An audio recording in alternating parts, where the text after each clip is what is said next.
Stories vir Ruby, Bybelstories vir beginners, opname 8. Laaste wat ons gelees het die Israeliete baie bang geword toe hulle die groot mense sien wat in hulle beloofde land leef.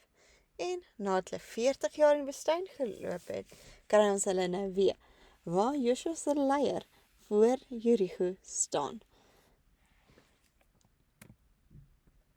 Joshua en die spioene. Na Moses se dood het Joshua die leier van die Israeliete geword. God het hulle na die beloofde land toe gelei en na die stad Jericho toe. Die stad is beskerm deur hoë mure. 2 spioene het by die stad ingegaan. Hulle is na Rahab se huis toe.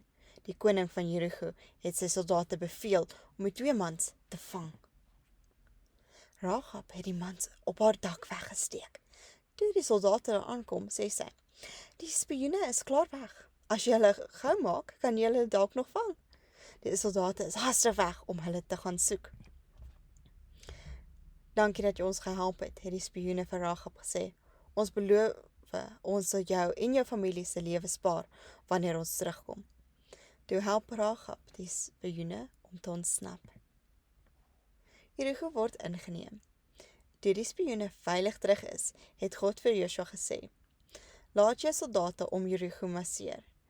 Terwyl die priesters op hulle ramshorings blaas, doen dit 1 keer per dag vir 6 dae. Op die 7de dag moet julle 7 keer om die stad marseer. Joshua het presies gedoen wat God gesê het. Die priesters het op hulle ramshorings geblaas. Soldate het so hard geskree as wat hulle kon. Jericho, sterk muur, het in mekaar geval. Die Israelitiese soldate het ingestorm en die stad ingeneem. Die spioene het hulle belofte aan Rahab gehou. Haar familie is gered. En dit is die einde. Baie kort storie vir vandag. Ons sal later 'n ander keer weer meer lees. Maar eers om te bid. Here, baie dankie vir die seëning wat Ruby is in ons almal se lewens. En Here, dankie dat ons weet, U sal haar oral lei waarheen sy moet gaan. Help haar om ingestem te wees op U stem, om maklik na U te luister en U woorde te gehoorsaam. Al maak nie altyd alles vir ons as mense sing aldag nie. U het 'n groter prentjie en 'n groter plan. Help ons om in gehoorsaamheid met U te loop. En dankie dat ons weet, geen muur is te hoog of mense is te groot of te sterk vir U nie.